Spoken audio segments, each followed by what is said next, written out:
Hello and welcome to the show. My name is Natalie Megan and this is Weirdo Book Club. Today I am going to be reviewing Autopsy of an Ex-Teen Heartthrob by Avan Joia. Why? It's a great question. And you'll find out because I wanted to fight this book by the end of it. But first, a little backstory. So this book first found its way to me courtesy of Libro FM's ALC program, which I love and adore being part of. Side note, this is not a sponsored, thing, but I do really like Libro for my audiobooks. I have canceled my Audible subscription and moved over to Libro, and I'm a member of the ALC program, so I be getting some books from them. And every audiobook that you purchase on there supports a local bookstore of your choosing. And that is much better. It feels much better on my spirit than just buying another thing from Amazon. So, side note, if you're looking into doing that, I highly recommend it. This book is not a testament to how great their catalog is or how great their audiobooks are. Okay, this is a rogue. This is an exception, and in every large group of things there's going to be an exception to something. And I downloaded this because I like to have shorter audiobooks to listen to just to kind of help me reach my goals. And also if I'm in a reading slump, the shorter the audiobook, audiobooks already come in clutch for me when I'm in a reading slump anyway. And then if they're shorter,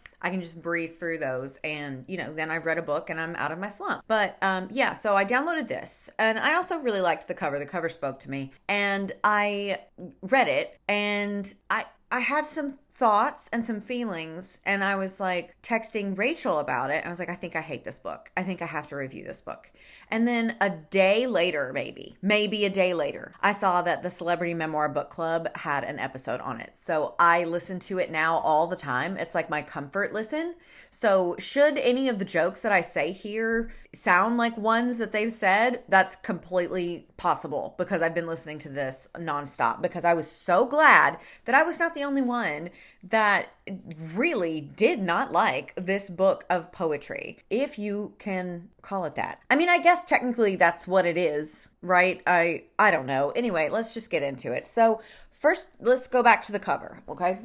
Autopsy of an Ex-Teen Heartthrob, Poems of Rage, Love, Sex, and Sadness by Avan Joia. Now, I think I'm saying his name right. I'm sorry if I'm not. I didn't know who this fool was. For such a title, no clue who he was. So I did a Google, and it's this guy from Victorious. To be fair, Victorious, iCarly, Sam and Cat, all of those shows premiered in a crux of my life where I was not really the age demographic they were targeting, but I was still every now and then checking Nickelodeon for reruns of Doug and Rugrats. And so I've watched an episode or two of iCarly, a handful of episodes of Victorious. I couldn't even tell you who this guy's name was on the show. I do not recall, but I've seen him. I know what his role is. He's the hottie of the squall and everybody loves him and he's got nice hair. That's basically what it was. So I knew, after that, I was like, oh, this guy, cool. I don't know anything about him. I don't know what he's up to. This will be kind of nice to kind of get a peek inside who this guy is. And I bet he has a lot of stuff to talk about, being a Nickelodeon kid, being a child actor. That hardly ever goes well for anybody. And that it says Poems of Rage, Love, Sex, and Sadness. So I felt like we were really going to get something. And I don't know what we got. And we're going to go through this together. I don't have a script for this. I don't know if that's clear, but I am just free. I'm winging it because the reaction that I had to some of these poems was swift and real. And so I'm just going to go through the book and kind of give you an overview of most of them and then read some of them and then talk about them while we go. I don't even know if this will be public. This might be just a Binder Patreon exclusive because I just needed to review this. I just needed to. I don't know why. It just felt right. I've never reviewed poetry on my channel before. I have written poetry before, somewhat. And I figured why not try something new? You might like it. We might have fun, despite the horrible time that was had during the read through. Now, you're probably asking yourself, you said you read it on audiobook. How are you going to read these to us? Great question. I waited for it to be available at my library because I refused to pay for a physical copy. That's how. So it finally came through. So we got to get this done. Okay. So let's start with the dedication to blank, who without their love, I would never have been able to be so honest. I find that a little ironic that you didn't include their name and then said that they are the reason you're able to be so honest. From what I gathered reading this, he was engaged to another girl and deeply in love with someone at the beginning of writing this book. And then by the end of it, he is now not engaged to that person and deeply in love with Halsey. Now, I might lose some of y'all here. I'm not a big Halsey person. I respect them and their, talent, because they clearly have some talent somewhere and some drive. However, I think that some of their songs would be on my hell playlist. Like if I had to listen to them over and over again, the whistly tones of Halsey would make an appearance on the list. And I'm sorry to any of you who like them. And I'm thrilled for you that you do. I don't. I just don't. And so, finding out that he's dating Halsey after, I think Halsey has had a rough time. I don't really know much about them, but I know that they were sick and, fighting for their life, and they had a baby, and that relationship with the father fell apart or whatever, didn't work out. I don't know. I really don't know. There's some people in pop culture that I have an encyclopedia amount of knowledge on, and then there are others that I just have a general whispering about. And Halsey is one, mainly because I don't really like them, so I don't pay attention to what they're up to. This is as close to Halsey as I've ever gotten, but it's just weird that you would dedicate an entire poetry book that's filled with brutally honest poems that you say you couldn't have shared or wouldn't have had the courage to share without said person, and you don't even have the courage or the bravery to name them. That seems strange to me. So let's just keep going on. So the first poem is called Autopsy, Noun to See for Oneself. I didn't Google it. I don't care if it's true or not. I'm just going to go off face value, okay? So this is a poem that lets me know that I don't think he really knows what an autopsy is, because throughout the whole poem, it's a good start, I suppose. It's its namesake, right? Post-mortem, dead, at least almost, or at the very least dying slowly. Lying on a cold metal slab, having my insides poked out with a fork or a scalpel. I don't think they use forks, but I've never been in an autopsy, so hell of a way to wake up. 32, having my guts prodded with a spoon. What are we doing? Why is there a spoon? Why is it cutlery? That's not what happens in an autopsy. I fear, I hope. God, I hope. Makes you wonder why they call it the Operation Theater. The performance of being picked apart by you, all of you, huddled around me with your white gloves and white coats, beady eyes shining above your surgical mask, pale blue. I'm woozy and disoriented. Having been under the anesthetic of too much vanity, fame, love, lust, anger, sadness, shame, rage, fear, and booze. He says booze a lot, I've noticed. And then also, I just don't think that you're really on the same page with an autopsy here, because they don't really do autopsies in a surgical theater. To my knowledge, there may be some exceptions in a medical school when they have cadavers brought in and everybody's doing, I don't know what they're doing. But I feel like the little limited knowledge that I have of autopsies is that they're done privately in a morgue. But I understand the symbolism you're trying to draw here. I get it. I get the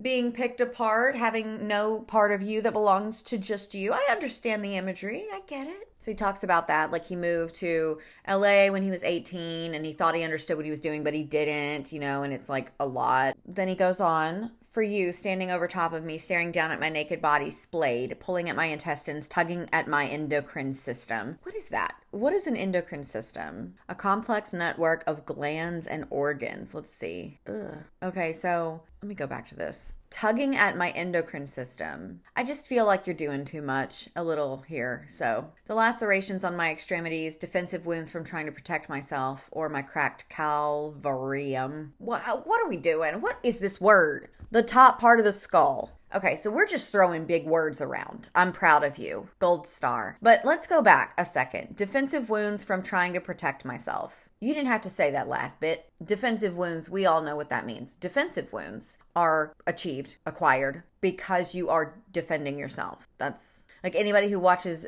SVU, Criminal Minds, anybody will know what a defensive wound is. It's kind of like saying a full stomach from the meal I just ate. Yeah, right. Yeah, no, well, of course. So, yeah, I don't know. I left this book. Let me just say, I left this book not really liking this guy and feeling like he's whining the whole time. But we'll get to it. My heart's ventricles unable to pump love through my veins. They have clotted and clogged with age. I just hope maybe you can see yourself in me, in this body laid out in front of you, in my skin you cut open with your scalpel. Maybe what is ugly and what is beautiful in me is familiar to you. Perhaps you recognize in me your own frustrations with the world around you. That you too feel hopeless, lazy, and enormous, and chosen, and full of love and softness, and yet still feckless and broken. And maybe you see your part in all this too. Your vanity, your fame, anger, lust. Your vanity, fame, anger, lust, sadness, shame, rage, fear, and booze. See, he's already talking about booze again. Laid out on the cold slab in the operating room. Anyways, enjoy. I will not. The next poem is called Good Kids, and it's just about like being the good kids that aren't doing drugs, but you're selling lunch boxes and, all this other stuff. And, I feel like there's so much there. There's so much to talk about. We can only imagine, but everything is just surface level and it comes across very like bitchy instead of like real moment, because that's what poetry is supposed to be, right? This is just you and your notebook or what the hell ever you use to write your poetry down, like a nice piece of limestone and a chisel. I don't know what you're doing. I don't know how you're doing it. And the title of the whole book, all of this is supposed to be like a deep look, like an introspection inside and like revealing who you are through the lyrical language you choose to use. But all of it felt very like Zanga of you. You know what I mean? So let's get into this one. We're the good kids, showbiz kids. We don't give out hugs, don't do drugs. We sell lunchboxes, stickers, and mugs. What good kids. Such good kids. Macy's Thanksgiving Day Parade, Behave, J14, Teen Scene, Tiger Beat, Smile and Wave. Win tickets and go to meet the real good kids, Kids' Choice Kids, Teen Idols, Suicidal, Tidal Wave of Grief and Shame. Rip the poster out and paste in place the real good kids. You didn't say anything. You said a lot of stuff that has some alliteration that, is kind of nice, I guess. But and it's just starting. So maybe I'm being hostile. Let me just shush. Okay, so the next one is called 2010 and it's in parentheses for some reason. And I'm not going to read the whole thing, but I've got a couple excerpts. So we're going to start with the goons with their $1 million deals and desperate court appeals, screwing hookers on Sunset and Vine, doing the minimal jail time, movers, shakers, liars, the Lakers. LA breathes without a pulse, sustaining itself on broken dreams, cocaine, and yoga. I've never been to LA, okay? And this sounds like a very shallow portrait of what that city is and what it offers and how it operates. I'm not saying it's wrong, but if I was thinking about my small town that I grew up in, and I was just like, tractors for days, cornfields ablaze. Speaking of blaze, 420, like all the kids have nothing but haze in their eyes and they spies, lies, cries, wise. Like, okay. That's probably true. There is a drug problem in small rural towns because there's nothing for the children to do and, all this other stuff. And it is very rural and agricultural centered. There are a lot of people who farm things. There are vast fields full of crops. I understand what you're saying, but you're not really actually saying anything. You're giving a very surface level, rude, judgmental take on a place that you seem to live in but don't want to actively be a part of. That's what it seems like. Like you're talking about you're name dropping Sunset and Vine as if I don't also know those cross streets. I've never even been to the city. I know what that is, and you're like, LA breathes without a pulse, sustaining itself on broken dreams, cocaine, and yoga. If that's all that you think that it is, then I suggest you move. You can do that. It's so funny to say such a stupid sentence because people have said that to me before when I bring up, I'm worried about reproductive rights for women and people who have uteruses and can get pregnant. I bring that up and people are like, you don't like the laws in your state, just move. And I'm like, okay, I could maybe do that. But some people don't have the means to do that. This man is an ider. What is an ider? This man is an actor, director, celebrity, boyfriend of Halsey. Move. You can. You have that option. You can just skedaddle right on out of there. Go to San Francisco. Go to Cleveland. I don't know where you're going. I don't know, but you can go wherever you want. And this is going to come back up because he likes to say things like this. The anorexic vegan drives her Prius to audition for Topless Girl #2. She's not going to get it. Doesn't have the tits for it. Okay, the woman was too stunned to speak. I highlighted that, and I just don't understand what the point is. Like sleeping pills, fifth of bourbon, boob job, nose job, Botox, blow job. Did you hear he was gay? Really? I thought he went both ways. I understand what you're doing. You're talking about the vapid nature of humans in LA. You're talking about how shallow and useless everything is. It almost seems like a play of its own. Like it's not real. Nobody's real. I get it. But like you are in there. He goes on to complain about some of the projects that he's been in that he doesn't like either. And it says that he's a director. So why aren't we directing something? Why aren't we changing it? We could change it. I just don't understand. If you don't like it, you don't have to be there. I think that you've cemented like a stable future for yourself. You might not be a megalomillionaire, but that's not necessary to have a quiet, calm, fulfilled life. You don't have to do this. So it just gets drolly after a while. Like, why are we still doing that? I know that we're only just a little bit in. I know, but believe me when I say it continues for the rest of the book, okay? This is the end of the poem. And to the cracked actor with your store-bought bone structure, know that soon silicone ruptures. And when God in her heaven sends the flood and the thunders, your face on a billboard will highlight man's blunders. And it just seems like a lot of misogyny is baked in here. Like, this is supposed to be your autopsy and rage is supposed to be found. But the only thing that you seem to have like a problem with so far is actress for topless girl number 2 doesn't get it because her tits aren't good enough and she paid for her bone structure and blah, blah, blah, blah, blah, blow job, nose job, Botox, blunder. Like it just doesn't really seem like we're talking about you. And if this is about you, like if your feelings about these kinds of things make up that much of your insides, then you need to do some soul searching. You need to figure this out because that's not a good way to live. And also, when God in her heaven, oh my God, edgy king on the scene. God is a woman. So the next one is not a poem. It's like a short story, and it's about his mom getting diagnosed with cancer, which is very sad. So he finds out that she has ovarian cancer when he's 18, and they're both in LA for like auditions and stuff, but she has to fly back to Canada because of the free healthcare. And so he's down there by himself, like carrying all of this, which is a lot. That's a lot. I feel like I would have halted those little kid dreams of stardom and gone back with the mom. Or I would have, if he's 18. So, you know, it's a weird time because like, I feel like as a mother, I would have been like, you know what, we're going to have to go home.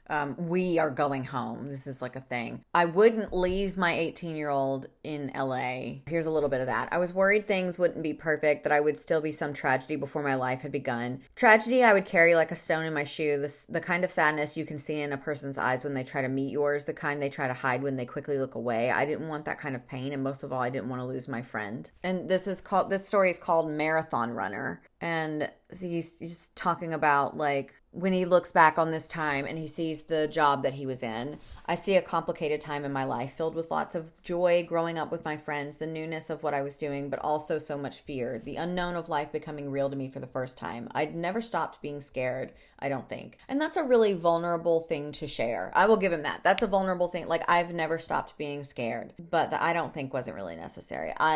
This is you. This is your thing. This is like, you're using it somewhat as a journal anyway. So you don't have to say, I think, I feel, in my opinion. This is like, I learned that in 7th grade English. And some child stars don't finish school, so who am I to say? But in 7th grade English, when we were writing an opinionated piece, they taught us that we're not supposed to say, I think, or I feel, or in my opinion, or if you ask me, because it's implied. It's implied. That was not necessary, but it is a very brave thing to say, and an introspective thing, which is what we want. I've never stopped being scared because I feel that. And I think a lot of people feel that. And I think that that is the power in the written word and prose and poetry, because you can just say one little line like that and unite like 500 people who are like, me too. And that was a really good line. I've never stopped being scared. It's very simple. It doesn't take much. That is my great takeaway. I'm always scared. I've just learned to run right at it. I used to run at it in more toxic ways. Now I run at it by writing to you all. I write. I run at it by reigniting my dreams of making art that I love, even though it might fail, and loving even though I might get hurt. I'm a fucking marathon runner now. The man who goes into the burning building twice is truly brave because he knows how hot the flames are. I learned to just keep going back into the fire to run right at at it. So we've got some conflicting imagery here because a marathon runner and someone who's fighting a fire are not the same thing. But I get what you're saying. You know, you've become braver. You understand what's at stake now and you still do it. I get it. But it's still, you know, that might be the most he shares about vulnerability in the whole thing, where he doesn't just come back with, well, it's your fault because you got Botox, you know. So the next poem is called Bark Bark, and he's talking about how at the Cannes Film Festival he's there to meet a famous dog and how they're both the same because they're both on a leash and slaves to the... I don't know. Am I willing to get down on all fours and bark just to be invited to the product launch after party of a movie no one actually sat down and watched? Bark, bark, I guess. So you are. That's you saying that you are. You want to be. And I understand, okay? Just on the outskirts of a peasant that can only understand from looking in. Because I've never experienced this. I'm not a teen star. I wasn't famous. Blah, blah, blah, blah, blah. But I do understand, like, a clique nature. I do understand, like, community-based things. And not every community is welcoming. There's empty seats at the table, but only the people who are invited can come. I understand that. And you're saying that you are willing to get down and do whatever you need to do in order to be involved. But you're complaining about it all the time. And I guess that this is fine. Like, it's poetry is whining anyway, right? Isn't that all that it is? But it's just, you don't have to do these things. You don't have to. For a very simplified example, I don't usually have a good time finding a book club. Well, first of all, I'm not very good at following other people telling me what to do. But you know what I learned? It helps for me to run and organize and facilitate my own book club. And people will find me. I now have a table where people want a seat at. And, you know, anybody can join. You can join at the link below. Just behave or I'll kick you out. But, like, instead of just whining that, like, nobody likes the same books that I do, am I willing to read Colleen Hoover just to be in your book club? Here I go, I guess. Like, you don't have to if you don't really want to. It's not that serious. It's not that deep, as the children say. And you can make those choices. You don't have to. I just scrolled through Halsey's Instagram account and saw you at their birthday party and I know that you're doing that because you love Halsey. That's fine. That's fine. But how many other parties are you at that you then go home and write poems about the girl with the fake tits that didn't get the part? Like, it's just, do you see what I mean? Maybe I'm being mean. Maybe I'm being picky. I don't know, but we'll figure it out, I guess. So the next poem's called The Ego Show. It's about ego, I guess, whatever. I'm not going to let myself be nothing. I won't simply kneel to those who would try to kill my spirit. I am alive. I am human and I matter. Okay. So he's talking about how ego is interesting, but it's also like a burden and a poison, and you drink it expecting others to fall ill. It's so callous, green, nauseous with envy and worthlessness. Ego is the sickness. So I just don't know what he was trying to say. In previous ones, I have understood where we're headed and where we're trying to go and how we're trying to get there. But I don't even know what the hell we're talking about here. It's a nothing burger. The next one is called Orange Carpets. Orange Carpets. And I'm an actor, remember? Avan, you remember? I actually didn't. So, scuba diver in a lunchbox made of human skin. Playing pretend for strangers and into the slime I go with my scuba suit on. This is all just life experience, I tell myself. It'll make you a better scuba diver. You're an actor, remember? Act grateful.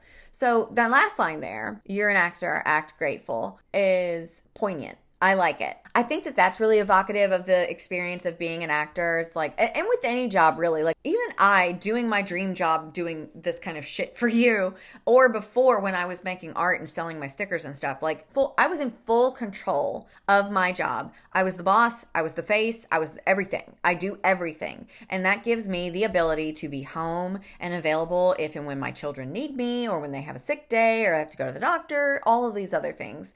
And my job is ideal. I would love nothing more than to do this for the rest of my life. But every now and then I'm like there are different types of days where I'm having stressful days and I just don't want to do my job. And I think that that's telling, because it means that two things can be true. You can love your job and also hate it sometimes. And so I understand that. So that you're an actor, act grateful thing carries a lot of weight in my opinion, because that's like the whole thing. And it kind of goes back to what I was saying before. Like, you make the choices that you want to do. You don't have to do all of these things, and you don't have to be grateful for some of the things. And I think that somebody should have told him this. He should have more friends. I want more friends for him. Men in general need more friends, but it just seems like he needs more people around him to be like, if you don't want to do this, you don't have to.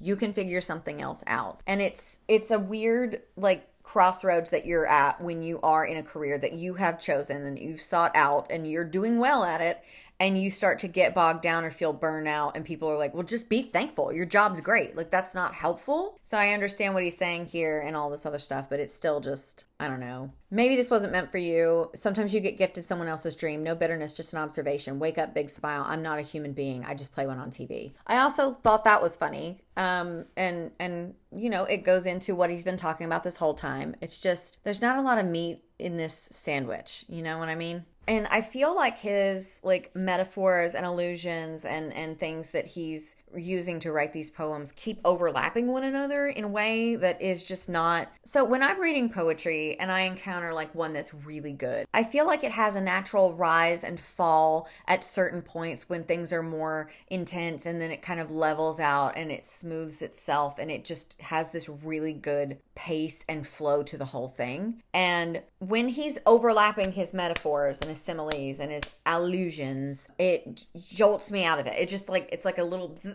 and I can't keep with it. So that was one of the problems that I encountered with this as well. So this one's called Idle Hands, right? He leaned on lockers and ran his hand through his hair professionally, like for a living. His grandfather was a metal worker and worked at a fucking plastics factory, but all he did was smirk and say a few words. Laugh track. It's easier work, but leaves you feeling you didn't really make anything. The soft hands of an actor. Acting really isn't soft necessarily, but the work he did was. It left his soul and his hands weak and pliable. Idle hands are the devil's playthings. Comfort is the secret enemy of happiness. Like soft hands of an actor, idle hands. It's just, these little catchphrases and idioms and it's just so much. All of the, like, I understand what you're saying. I'm going to say that this whole time. It's going to be like, I understand what you're saying. I totally get what you're trying to say, but you're not saying it well. Like, I understand. And once again, like, the soft hands of an actor, it leaves you feeling like you didn't really make anything. You can choose the projects you work on. And at the core of your being, at the end of a day, where you're working on something that you're proud of and that you put your whole soul into, if you still feel this way, like, I don't feel like I'm doing anything, you need to do something else. It's okay. It's okay. It's never too late, and it is always okay to just change the trajectory of your life, especially when you have, a cool million in the bank to pad you while you figure it out. It ends with, he really just wants to be used effectively and well to a cause his soul found fitting. This is the truest path of contentment, to have a purpose that aligns with your values and dreams, and you lose yourself to that purpose. Now he knows the difference between comfort and contentment, and his hands will never be soft another day in his life. Well, that sounds exciting, but I don't know why we're talking about it like you can't do it right now. Like, it just, and maybe this stuff is from a long time ago. I know the poetry collection that I released in a frantic state when my grandma was diagnosed with Alzheimer's, it had poems from like 5 years ago. And I don't necessarily still, sync up with the things that I thought and felt then and the person that I am now. And that's fine. I understand that. But you just released this and you went through it with an editor. It's traditionally published. So somebody should have been like, does this reflect who you are now? Is this a project? Do we need to put this in? Like, this is a timeline from my entire experience, start to finish. Because this sounds like a petulant child who doesn't want to do this job, but he doesn't know what else to do, and he doesn't know how to be used effectively and well in his chosen profession. And not a 32-year-old who still lives, I think, in or around Los Angeles, trying to be an actor. Or he is an actor. I don't know why I said trying. He is one. But like, you know what I mean? Probably not. You probably don't. You're like, this sucks. Okay, so this one I remember the Celebrity Memoir Book Club read and talked about. And so I'm probably just going to echo some of their sentiments. And I think you should go listen to their thing because it's really fun to have them go back and forth. But it's called The View from the Kids' Table Looking over at the adults eating dinner, you start to think they must know something you don't. The conversations over there seem much more interesting, but I've been sitting at the kids' table and I'm grown and my knees don't fit in my seat and they bang the edge of the table and bruise. I want what they eat. I said I remember them talking about it and now I'm just blanking. They said something about how it's really weird to be amongst your peers and people who are your demographic and on your talent level, and you look over at like seasoned veterans, if we're still talking about the fucking industry, you know, which I am not in, by the way. And they said that it's weird to want to be up there without having to, you know, take the steps to get there. And I agree, but it just feels so dumb to me because I don't have that added in. Like I've been sitting at the kids' table and I'm grown and my knees don't fit in my seat. I want what they eat. So from that, it's telling me that you think you should already be over there and you're not a kid anymore, but you're at the kids' table. And I don't know what the kids' table symbolizes here. Is it like small, stupid projects that have no passion behind them? Is it just little mediocre jobs that you take just so that you can say you're still an actor on your taxes? I don't understand what you're talking about. And if you want to get to the table where the adults are, once again, I feel like you have some control over that. And there are always going to be circles and areas of the world and society that you don't fit in, that is not for you and you're not going to be there. That's fine. But if you need to learn how to make the best of what you have, man. Like that's what I'm just not getting. Like if you want to act in better things, you need to be working on your craft, hone it, figure it out, go on more auditions, fire your agent, get a new one. I don't know. If you want to go like a viral thing where you make headlines because you walked out of the house with like your underwear on only and like, is he okay? And then you like, I'm doing a new project, stream it. You know, there are so many ways to get famous now. And aside from getting famous and staying it and maintaining that fame, you can just go viral. You can just have a moment where all of the attention is on you and you're already in the industry and you have connections. I assume you could just be networking within those places to get where you're wanting to go. It doesn't make any sense. You said you're 32. Okay, so the next poem is Prayers of Love and Sadness. And this is where I got the information about the dedication at the front of the book. Okay, so when I first started writing this book, I was engaged to be married and in love. Somewhere in the middle of its writing, I was alone again and decided maybe I was going to be the kind of person who finds meaning in friendships, lovers, and family. Upon finishing the book, I'm in love again. And so that's a wild timeline, right? And it's still weird to leave the blank in the front of the book. It's very MySpace of you. It's very aim away message, right? Like I used to do this kind of shit when I was 17 too. Post a cryptic Facebook status. And you're like, Natalie Megan can't believe he's this perfect. And then all my friends are my texts. Oh my God, who are you talking to? Who are you talking about? You're 32. I've said that before. I'll say it again probably before this is all over. But like, you know, as of right now, I have been filming for 46 minutes. We're not even, where are we? 7%. I'm never going to get through this. Anyway, that's a weird timeline. Still strange to me that you didn't have the balls to put their name in the book, but okay. These are my prayers to the saints of love and sadness. The range of feeling I have felt within these two spectrums and the understanding that one doesn't exist without the other. If you have never been sad, you've never loved. If you aren't in love, you will never be sad, but you'll be numb. Avoid numbness at all costs. To love and believe and be wrong is a privilege of a life set on fire. Be baptized fully in the waters of that uncertainty. This is a lot. I still don't feel like he's saying anything. And maybe that's because I don't actually know him. And so I can't like grasp at these straws and make them connect and turn into a little water slide. I can't do that because I don't actually know this man. And I'm supposed to be getting to know this man through the book. In my opinion, that's what I think. That's my thought on it. I think that that's what this is for. It's an autopsy. His insides on display for everyone. So if this is who you are, I still don't know who you are. I have no clue, except for you seem to hate and resent your fame and not like anything that you're doing and have a lot of weird feelings around not actually making anything worthwhile, and also some internalized misogyny about women who have boob jobs and nose jobs and give blow jobs and don't get the part because their boobs aren't big enough. Like, I'm not really liking the portrait of you that is coming into focus. The next poem is called 10 Rings, and it's about like when he got proposed to in Hawaii. Or no, it was about when he proposed to someone, I'm assuming blank, in Hawaii, but he lost the ring in Hawaii, and the person he asked to marry him was crying because I said you reminded me of Patti Smith, and I guess you felt seen.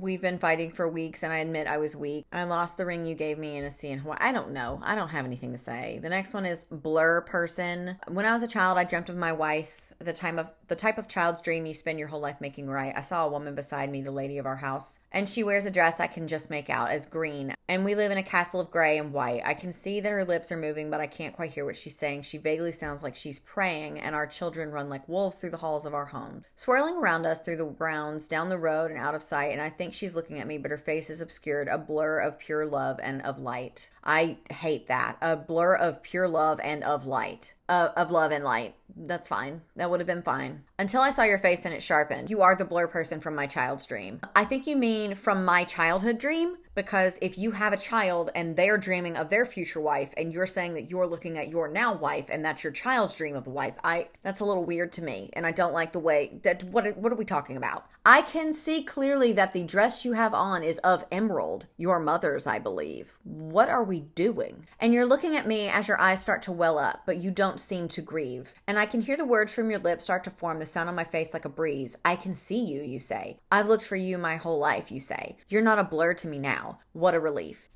Listen, I've had men pen some poetry for me before. My love has just inspired them to write. You know, I've had some songs written about me, some nice, some not so nice. Ugh. And you know what? I feel like writing a song or a poem for me would be a really bold move. At this stage, that's really very brave of you because I'm mean to books and writing. And so, you know, when I was 19 and some guy was like, this song makes me think of you, and he turned it on the radio and it was literally like a Trapped song. Swoon. Sure, Swoon City. Population me.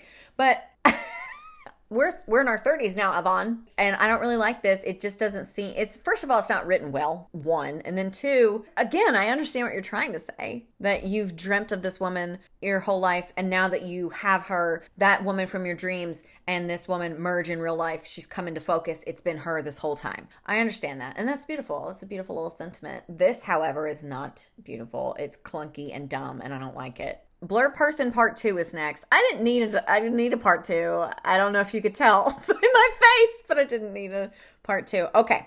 You are a blur to me again, and I'm not sure if you ever wore green. Okay, I get it. I get it already. I get it right away. Like that feeling of dreaming of a perfect love, thinking that you found it, and now, it's not, right? And then you go back and you rewrite history. That I'm not sure if you ever wore green. I get it. And honestly, I like it. I don't hate it, but let's keep going. Our castle still stands of gray and of white. Stop doing that. But it feels cavernous and empty and mean, and our wolf cubs are nowhere to be seen. I wander the halls of our castle like a blind king of some fallen and forgotten empire. Everything is a blur to me now. Stumbling over chairs I can't see in front of me. The lady of the house never lived here, and all the hearths have gone cold, and I sit wrapped in a shawl of my sadness, and I think of the lies that we told. I can't see you, I say. I won't look for you again, I say. Everything's a blur to me now, and I grow old.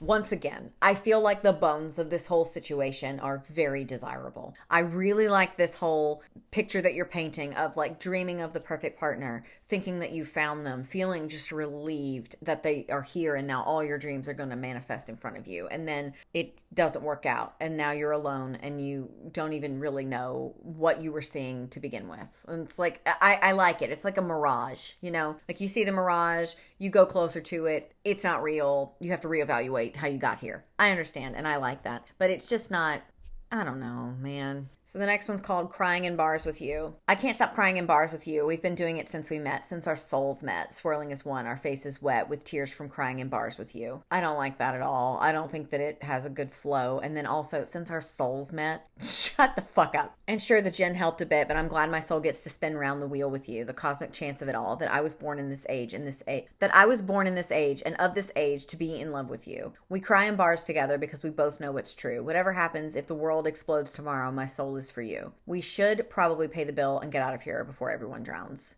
I think the Celebrity Memoir Book Club girls said it too, but this is very Tumblr. Like, we got to get out of here before the bar drowns because we're going to drown them with our tears. We cry so much in here. Like, I And I don't hate this one either, but I don't like some tweaking needed to be done. Like you just edit some of it. Like I was born in this age and of this age to be in love with you. I say that all the time. I think that all the time. I think about how weird it is that I am alive in this moment. That I get to be best friends with fucking Reads with Rachel and get boba in like a month and a half.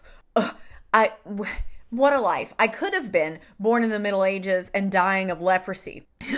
And I'm not. I'm here and I get boba with my bestie in like a month. So, I think about that all the time. And so that's a very relatable thing that could be used to draw people together. But this whole since our souls met, I was born in of this age and of this age. Like, are you writing a gothic sonnet or are you writing a contemporary poetry collection that reads like journal/Tumblr entries? I don't know. We'll never know, but I wish that you had figured it out before you published it because the language doesn't make sense. The girl in all the songs. That song is about you, I mumble. I'm singing my songs in bed again. It is as much performative as it is personal. My little non-wife turns over, her beautiful girl body making mountains in the sheets. Hi. Skirt. My little non-wife, her beautiful girl body. I don't like that. I don't like that at all. That caused like a real time visceral reaction from me. It's just kind of gross. Is it, she asked, knowing I wrote the song many moons ago before we met. They're all about you, past, present, and future. You're the girl from the song, honey. Oh, God. You're the girl from the song, honey bunny, short and long. You're the girl in the songs, little lovely, all songs. Let me tell you something right the fuck now, okay? My husband, my beautiful, talented husband, had recorded an album before he met me, before he knew I existed, right? 9, maybe 10 songs on there. And there were some of them that were very clearly written about some feelings that he had. Honestly, my husband in his early 20s wrote better poetry than this. First of all, I'm biased, but I'm also fucking mean. And I would tell him, I think, I'd be like, I don't like this one. I don't like it. It's a little too heavy-handed. It's a little too stupid. Nothing's in it. I don't know what you're talking about, kind of thing. And so what am I trying to say? I don't know. I need an editor. But he wrote a whole album with a few songs on it that I'm pretty sure were about his ex-girlfriend, or at the very least inspired by. And when I met him when I was 19, did that make me a little petty and be like, I want songs? None of these songs. If he would have told me at 19, even if he told me now, well, let's go through this. Okay, so at 19, when I found his album and I listened to it and I knew that he had written these songs about someone who wasn't me, how could he? It probably was something that I would have been annoyed with if he was like, I wrote this song for you. I'm like, yeah, you wrote it 3 years ago. We just met. And he's like, yeah, but all my songs are for you now. That is kind of sweet, but I also would have been like, if you don't write me an actual motherfucking song, we're gonna fight. This is another example of if you don't like what you're doing, because I didn't even know he could sing. I had no idea. It makes sense because he was on Victorious, I guess, but I didn't watch it. Whatever. Anyway, this is gonna be the longest video about the dumbest shit. Welcome to the show. This is all I do. But I didn't even know he was a singer. And you're like, this song is about you. It is. They're all about you. You ask, even though I wrote it a long time ago. Just write a song. Write new songs. You're sitting here talking about how you don't feel like your hands have done an honest day's work ever a day in your life, and none of the projects that you're working on are good, and you want to be at the adult table doing the adult things because they know everything, and you're just sitting over here at the kids' table doing nothing. It's like you could write an actual song for the person that you're in love with now. Or you could continue to just rest on the shit you've already done and then complain about how it's not gotten you anywhere. I don't know. I might be being way too hard on this guy. And also, little beautiful girl body, honey bunny, little lovely. Don't do this. I think honey bunny is a full offense. And then the other ones are just absolutely no. And also, you're 32. Why is the person you're in bed with being described as a little girl body? That's weird. Is that what it says? No, her beautiful girl body. So I'm combining the things. My little non-wife turns over, her beautiful girl body making mountains in the sheets. And also, if you're talking about Halsey uses they, them pronouns. I'm pretty sure. I remember seeing that. One. And then also, recently gave birth to a human being, which is like a very adult thing to do. And Halsey does seem to be a smaller person just in general, but it's just weird. It's weird that you're talking about them, I assume, like this. And if you're not talking about them, who the fuck are you talking about? Don't worry, we'll never know because it's going to be blank all the time if anybody ever comes up. One is called room service. Once I get up to my hotel room, I doubt I'll come back down again. I should have a cigarette. Fuck it, I don't need a cigarette. What I need is a lobotomy or some sort of high dose of horse tranquilizer. It's supposed to be a good day today weather-wise, but I still feel like shit. It's hard to kill yourself on a sunny day. Okay. But then again, do more people commit suicide during thunderstorms? Is there a right time to die? Why do you commit suicide or murder? You don't commit to dying of natural causes. You don't commit to living, like realism for the delusional, like romance for the cynics. I will say, I do think you commit to living, especially people who have struggled with suicidal thoughts or ideations or maybe even attempts. You do commit to living. Every single day that you wake up and you choose to do it is a commitment that you're making. So I would just debunk that whole thing. And also, I don't know why we're pontificating, waxing poetic, literally, about suicide in such a stupid way. Like, you can't kill yourself on a sunny day. I need a lobotomy. Okay. Sir, I'm just checking in to make sure you're checking out. I've barricaded clever, I get it. I've barricaded myself in the room and unplugged the phone. It's a hostage situation with myself as both captor and captive. I can't commit to a role. It's harder to commit to cutting my hair or taking a job or breaking off my engagement than to killing myself. Okay, first of all, I want to say that if you're struggling with this, I'm sorry. And that sounds horrible. I've had ideation at the most. I've never tried. It's never crossed my mind any further than that. I did self-harm briefly in my adolescence, but I do understand how lonely and isolating it can feel when that thought of leaving the world behind kind of becomes a thought that shows up more than once, more than twice. And you start to feel like, I get it. Okay. I've been somewhat there before. Okay. But I don't think it's harder to commit to cutting your hair or taking a job or breaking off your engagement than it is to kill yourself, because you have done those things and you are still alive and writing poetry. So you haven't killed yourself. It's harder to drink water than it is to kill myself.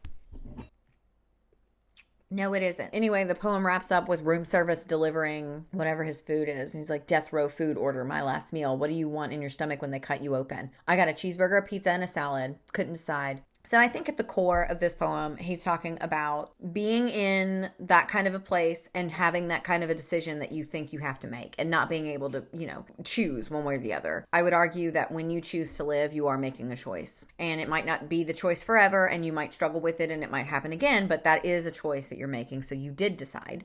And just because it's your thought doesn't mean it's your reality. I'm not a therapist. This is not advice. I'm not trying to cure your maladies or whatnot, but I have had shaky mental health since around age 7. So I've been in therapy a lot for a long time, for a number of years, with various different people doing different kinds of things and using different methods to try to help me be okay. And one of the things that helped me the most is that my thoughts are not my reality. They are not always right. They are not always real. They are not always something that I'm going to act on. I can't control my thoughts. I cannot control my feelings. I can control my actions. And so if you're struggling with these thoughts, I have some links below, by the way, for resources for that. But if you're struggling with these thoughts and then you somehow break yourself out of them, order yourself some food and carry on living, that is a choice that you made. And you did overcome those thoughts for another day. And sometimes it is just a day-to-day thing. But I just feel like this tinge of teen angst in all of the poems. Oh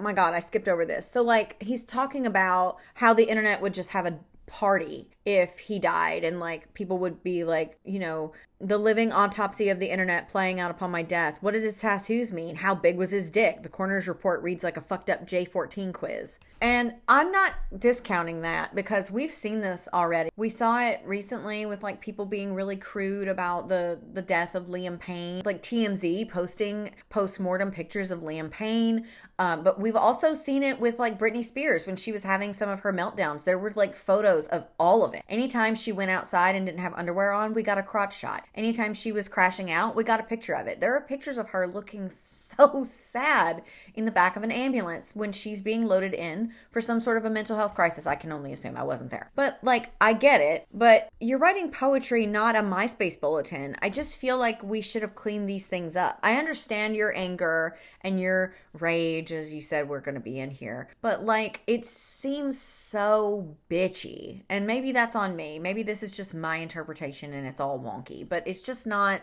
I don't know. Okay, so next we have, I think this poem is done. No, next time. The first line is, my biggest fear is ideas incomplete. I need you to stop doing this. Like, I need you to have a firm narrative voice and stay the course, because you keep doing like mind tricks, 66, blowjob, nose job, oh my God job. Like you're doing all that. And then you say shit like, my biggest fear is ideas incomplete. I am of life and of love. Like, I need you to figure it out. I need you to hone in. I need you to buckle down. Okay? I can't stand this. Who the fuck is this? Who's talking to me? I don't know. That's another thing is like with the narrative voice. This is a poetry book. It's called Autopsy, which symbolizes a sharing of who you are deep inside, right? It's symbolism. Look it up. And then you have all of these like disjointed narrative voices coming in. And I still don't know who the fuck you are. This is a failure on all counts. God, I just don't. And I'm sure he's lovely. I am going to give you the benefit of the doubt that you're lovely. We already know that you're physically, conventionally attractive. You're a beautiful man. It was like the first role we ever saw you in was the hot guy at the school that everyone loved that would do his hair sometime. Toss, right? But I don't know anything about you. And that's fine. If you don't want to share who you are with people, that's fine. But maybe we don't write a poetry book. Maybe we don't write a memoir. That's like the kind of shit that, you know, when people write memoirs and there's nothing in it, I'm like, okay, well, you just didn't have to do this. I have nothing. You gave me nothing. My biggest fear is ideas incomplete. It haunts me. It's the Tato drum that beat in my mind. Thud, thud, thud. You will be without worth. Thud, thud, thud. You will be forgotten. And of course I will. Okay, so he's worried about being forgotten. Blah, blah, blah, blah.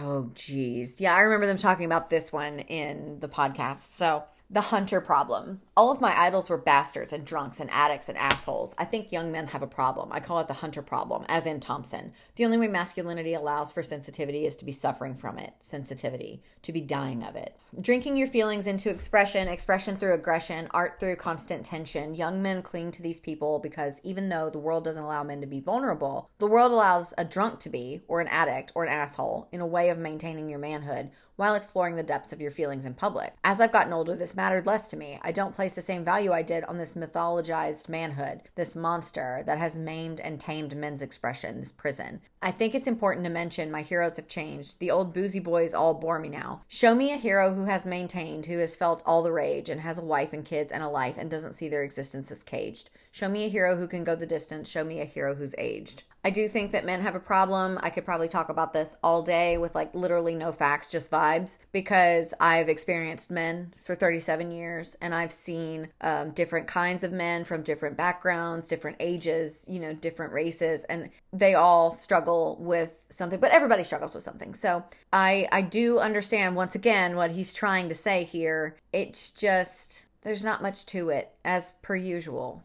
Okay, one of the most annoying ones is called fame as sustenance, fame as awareness, fame as a means to a comfortable living situation, fame as a means of rising up out of the class you were born into, fame as love, fame as food, fame as a free gym membership because you were on TV, fame as a way of weaving a larger narrative about yourself, fame is the way, that's all it is. It's just fame is blah, blah, blah, blah, fame is blah, blah, blah, blah, fame is the endless work, fame is a way to lose touch with yourself. The last ones are fame as a contract you signed without reading the fine print, fame as the evidence that what you do matters to people, fame as dash.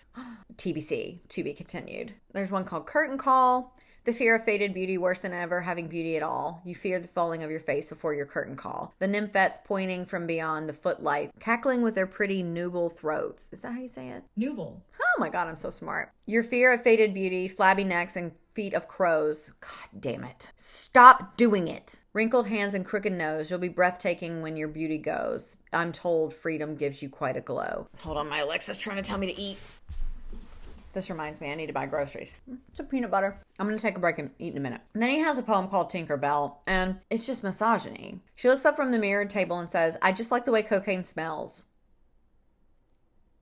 She's an actress when she's able, but when she's not, she lives in hell. She lives off you and your fickle love that she doesn't really eat. I'm current. I am valid. I am special. I am new. She screams into the internet. Big things coming, so stay tuned. But she hasn't worked in years. She thought about becoming an influencer. She's addicted to your cheers and your likes and your comments. And God, please subscribe. She released a vegan cookbook once just to stay alive. So it's basically that whole thing that we all realized around like age 18. It's like, oh my God, Tinkerbell needs attention to stay alive, just like me. It's a poem about that, but not about him. No, about some woman who likes cocaine. She most likely needs a therapist. Maybe her content can be like self-help tips online. That sells, right? Mental health? That will stave off her decline. She can partner with a charity and go to the galas all the time. Think of the outfits. Tinkerbell, Tinkerbell, clap or she'll die. Who's this bitch that you're talking about? You need to get over it. Like, you need a therapist. And this could have been a therapy thing. Like, you could have talked about why you're still talking about whoever this is. Who are you talking about? Who are you talking about? There's something else too. Like, he's on a bus and this nice person wakes him. He's asleep on the bus and he almost missed his stop, but this nice person woke him up so he didn't. I don't know. Then we have Slime Mouth, which they talked about on the podcast. You're like my childhood, she says, curling in her hair behind her ear with her finger, flirting with me. Firstly, if you're trying to fuck me, making me contemplate my own death by old age isn't a great start. Sir, shut the fuck up. Oh, it's not that serious. Oh. I'm so glad you're not like my childhood. I cannot imagine what Tommy Pickles would do to me. Thank God he's a cartoon. Let me start again. You know, like my childhood, she says, curling her hair behind her ear with her fingers, flirting with me. Firstly, if you're trying to fuck me, making me contemplate my own death by old age isn't a great start. Me internally screaming into the black hole of my own existential horror is not a hot vibe. Secondly, I am not like your childhood. I was a guy on a show you liked when you were 15. Your childhood was strip malls, dry hand jobs, and jumbo-sized Slurpees filled with cheap vodka that dyed your tongue bright green. Slime mouth.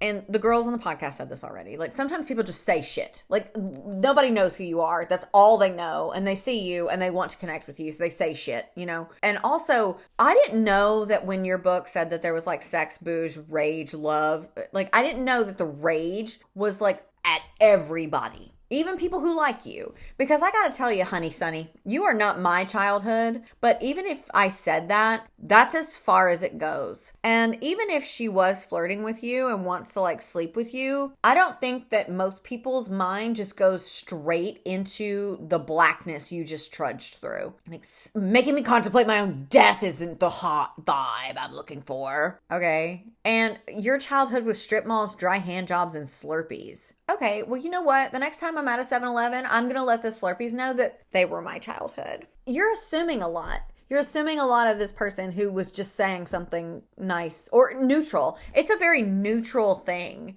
And it could have been seen as a very neutral thing. Because a couple months ago, somebody commented on one of my videos and was like, you are exactly the kind of person I hope I get to be when I grow up. And like, did I go like it did cause a start in me because I was like, that doesn't make any sense. I'm so young. And then I realized I'm older than most of my demographic. We've talked about this. And so when I figured that out, I had like a little moment and I was like, oh my God. But like at the core of that comment, that was a really kind thing to say. Nobody's out here trying to make you feel all dried up and useless. If you feel that way, that's on you. Because I don't feel that way. It's the same way. It's the same thing as when like people are like, I'm going to be praying for you. And like when I was an angry atheist, when I was like an early baby angry atheist and like 19, and people would say that, I would be like, as if I would need your prayer, as if you think you're helping me when you're the one who needs help, which honestly could be a poem in here. You'll never know. But now, as an adult in my 30s, you know, when people say that they're going to pray for me, okay, that's a nice thing that someone's offering to do. Now, I understand that when people are like thoughts and prayers and they don't actually have any action back it up, but I'm talking about people who are kind to me just in my life, you know, like my friends. I have religious friends and they say that they'll be praying for me or they're thinking about me and stuff like that. And it doesn't bother me because they think that they're doing one of the nicest things that they can do. They think that they're talking to God and they're going to throw my name in there. They're going to put in a good word with the Lord for me. And so that's a nice thing for them to do. Do I think that it amounts to nothing? Sure. But the sentiment of them saying this is different than the 19-year-old who just wanted a reason to be mad at everybody who was trying to be nice to her ever. She's like a prickly little cactus. And so, this fan comes up on the street. Maybe she is hot for you. Maybe she does want to sleep with you. And she's like, oh my God, you were like my whole childhood. I think that that's literally just it. Chill. You are like 4 years younger than me, by the way. Keep that in mind if what gets you off is me being old. You're assuming a lot. You're assuming a lot. This is all, oh my God. I'm tired of people not thinking, especially because if you're writing poetry, I'm assuming that you're thinking at least a little bit. It's part of it. It's your feelings mostly, yes, but some of it requires thought. And here we are, and you're like, well, we're only like 4 years apart, okay? And it's like, When I was in high school, I watched How to Lose a Guy in 10 Days like every day. Every day. And if you haven't seen that movie, it has Kate Hudson and Matthew McConaughey. They're the main two guys. So if I randomly ran into Matthew McConaughey on the street one day, who's like deep in his 50s now, I'm pretty sure. And I was like, oh my God, you were like my entire high school experience. You were like my childhood. I don't mean it. I don't fucking mean it, bitch. It's not real. First of all. Second of all, Matthew McConaughey is like 54. So I don't think that he would be like, I'm only 20 years older than you. I'm not talking about your age. This has nothing to do with our ages. It's like a concept, okay? I just don't understand. You're so, oh my God. Okay, anyway. And then he goes on to kind of get the point, but it just misses him still. You were my childhood just as much as I'm yours. I spent my childhood making TV for you to watch. When you had to look after your little brother, or if school sucked, or if you just wanted to stop growing up for a second, you really are like my childhood. Yeah, bitch. That's what she's talking about. She's not talking about you and your eternal youth encapsulated on some dumb TV show that wasn't even that good, if you ask me. That has nothing that she's talking about. When she thinks of her childhood and she thinks of something that she was fond of, she thinks of the show you were on. That's what she's talking about. And yeah, you could have said that. Oh my God, you're like my childhood. Oh my God, you're like my childhood. What? Well, when I was a kid, I made the TV show for you. And when you were a kid, you watched that show. So we were like each other's childhoods, kinda. I just didn't know who you were until this moment. My name's Avan. It's nice to meet you. Be fucking decent. Forget it. Just forget it. Shut up. Don't idolize your childhood. Don't succumb to the sedative of nostalgia, the heroin of yesterday, slipping what's left of your life into a warm, numb haze, like sliding in the bath with slit wrists. What the fuck is wrong with you? Make new memories with people you love. Move on. I know the world isn't what you expected it to be. It hasn't been for me either, but we must try to build new memories to look back on when we're actually old and gray. Have a new childhood again and again every day. You don't fucking know this bitch, and she doesn't know you. Y'all are two bitches who don't know each other. I don't understand. If you don't like being famous or being recognized, you do have options. Once again, I'll say it. Move to Montana. Nobody knows you there. You know why? No one's there. Hello to all my people in Montana. Love you. Okay, this is the stupidest one. Maybe. I don't know. You tell me. This one's called The Sad Little Boy Fashion. I hate being late, but I hate being underdressed and unnoticed more. Slay. I hate it. What are you talking about? Go away. Okay, I have to wrap this up. I'm not going to be able to read all of these poems, but I want to get to the two that that caused me to pause my listening experience and yell at Rachel. So let me find them. Okay, so next up we have In the Hills, No One Can Hear You Scream.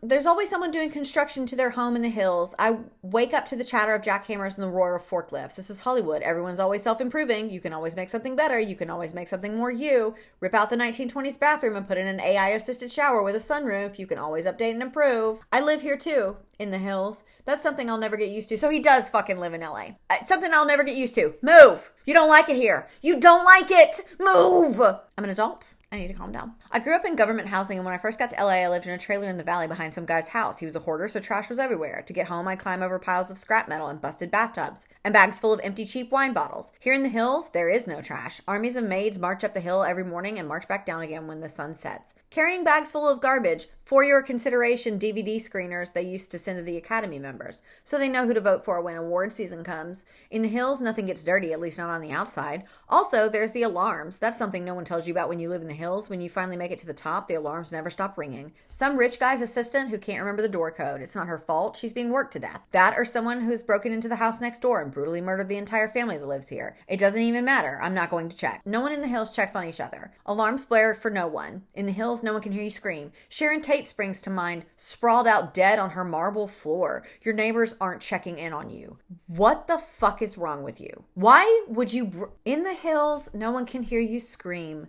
Sharon Tate springs to mind, sprawled out dead on her marble floor. For those of you who don't know, Sharon Tate was an actress who was pregnant, very pregnant, with her first child, and she was brutally unalived by the Manson clan cult, the Charles Manson and his idiot followers and stuff. Her story is devastating. And I don't know if it's true or not. I've seen it talked about before and I haven't done any research on it. But it's said that she asked, like she begged one of the attackers to like just let her live for 2 more weeks so that she can have her baby and then they could come back and kill her. And those were like some of her last words. I don't know. Again, I don't know if that's true. But like she doesn't need to be drugged through the mud in your dumb shit poetry that's not even that good. Like you want to make something good and talk about her? Fine. This is ass. And she doesn't deserve this. She doesn't deserve this. Women will never know peace. And my next example, my final example is a huge leap forward. We're going to 89% of the way through and we're going to read, my God, help me, the Ode to Sylvia Plath. Sylvia Plath doesn't get enough play or whatever. Are you fucking kidding? Tell me you never went to an art college without telling me. Maybe she gets too much play, but she was great. The brute heart of a brute like you. God, I love it. You brilliant dead old young lady. What the fuck? I just highlighted the poem. I forgot what the poem actually said. It's been like a couple weeks now. Jesus Christ. I want to live in your mind like a parasite. You eat men like air. You brilliant dead old young lady, you hair. Words jumping up and down on the page. Head in the freakish Atlantic where it pours bean green over blue. Fuck you. Okay. That line so slick like an oil spill on my tongue. I want to fuck you. I want to fuck you, Sylvia Plath. Are you well? Sorry, me and my camera both crashed out at the same time. I want to fuck you, to be some lover you hated, to be some line. What a selfish and small little desire. You want to fuck Sylvia Plath. Are you well? Are you all right? Every woman adores a fascist. To be that for you. Bless you, you brilliant, dead, old young lady. I listened to you read your poems on YouTube. Oh no, YouTube. Please don't let this man find my YouTube. Hi, Avan. It's nice to have you here. I keep saying your name wrong every single time. It's nice to meet you. You were like my whole childhood. Please don't kill me. Your long upper crust drawl and the crackle of consonants. You are God's forgotten woman. I pin your poems up on my wall the way people pin posters of pop stars. You brilliant, dead, old young lady. I love you. Like, I just, what the fuck is wrong? Like, first of all, it's like, I'm different. I don't pin pop stars to my wall. I have Sylvia Plath poems. Ugh. 2, if you think she doesn't get enough play, I really hate, like, have you ever met a woman? Have you ever met a queer woman? You're literally dating one. So I would assume that you've heard of Sylvia Plath before from other people. It's not just you out here solo keeping Sylvia Plath's poetry alive. There are a lot of old people that are now dead that had like legacies before them that people still remember now. And I'm sure, when you get further away from things, their relevancy dwindles. That's fine. Not everybody can access this information the way we can now. And definitely was true before the internet. But like, yep, no, you're not keeping Sylvia Plath's memory alive because she doesn't get enough play. I listen to her read her poems on YouTube. I want to fuck you, Sylvia Plath. Sylvia Plath is dead. And for those of you who don't know, she was a poet and she was also deeply mentally ill. And she put her kids to bed one night and then stuck her head in the oven. And you have this dumbass bullshit poetry book where not only you say some shit about Sharon Tate, who is also no longer with us and was brutally unalived in her home while she was pregnant, but now Sylvia Plath, you want to fuck Sylvia Plath. All right, let's bring it down. He has a poem called Bald Spot. I have a bald spot under my chin where you used to pet me. Oh, how you've kept me under lock and key for you. I love my golden cage, baby. I love my ruby collar too. Keep me in the gilded prison where all I can do is be in love with you. Use me for sex and validation. Keep me kept and true. After you saying you want to fuck Sylvia Plath, I don't care to hear about what the fuck you do anymore. I don't care. All right, his last poem is the first poem he ever wrote, and that's what it's called. The first poem I ever wrote. I'm just a teenager. I'm compelled to raise hell. It lives in my veins like a burning thing I can't fit straight. Young, dumb, and full of cum, I find homes in others, not people but things. The mindlessly fuckable and easily chuckable living organisms share orgasms as their organs meet. Yeah, I hate that. Oh, stop it. I am a teenager. I worship dead rock icons as gods and choose life of drugs and destruction rather than a safe bachelor degree and construction. And yes, I will take that tax reduction. And yes, I will take those drugs to function. And yes, I will take the next left at the junction just because the navigation told me to. But what else can I do? I'm just a teenager. Okay, so I finished it. And I give it 2 stars. And I'm being generous. I think I'm being generous. I didn't like any of this. I still don't feel like I know anything about him except that he wants to fuck Sylvia Plath. I only read you like maybe 20% of the book altogether because we could sit here all day. And I might come back after I eat some lunch and just have a revitalized hatred for this whole thing. And we just go through the whole thing. But I probably won't. This is probably going to be it. I don't feel like this was a very well polished. Hold on. My phone is dying. And so am I. Okay, so here's the thing. I don't really have I don't have any bookend thoughts for you. Like I gave you like an overview of what we were going to get into. We read it and I don't really have a bookend for the end. Okay, so just push me up against a wall because I'm done with this. I feel like when you release a poetry collection or a memoir at all, but if it's a memoir style, like if it's a memoir inspired poetry collection that's about you and your experience and stuff like this, like, and you title it Autopsy, like giving us the image that we're about to see you bared for all. Like I still don't know who this man is. Except for he wants to fuck Sylvia Plath and that he hates LA, but he lives there. But he is trying to be an actor, but he hates everything that he's ever done. It doesn't feel like real work, but he hates it and he loves it because he's still doing it. As my phone battery dwindles, I will need to like log off. So like I said, I don't have any wrap up thoughts on this. I think that I've yelled properly enough, just enough for this time spent with this book. I gave it 2 stars and that was me being kind. And again, I really wanted to review this after listening to the episode of this on Celebrity Memoir Book Club. So they don't really need a shout out from me, but they definitely deserve one because it's a comfort listen for me now. And some of the things that I noticed in this book, they had already talked about and stuff like that. So I do want to make sure to give them their flowers. Like I love them. Go check them out. And also let me know if you liked this because I kind of had fun. I feel like this has been weighing on me for like ever and I needed to get it out of my body. Kind of probably how Avan felt when he wrote this book. But I feel better now. I feel cleansed and I feel like I've done something substantial here for you. So you let me know. Don't forget to like the video if you did like it. Thanks for being here and going through this nonsense with me. I love you. You don't have to say it back. And I will see you in the next video.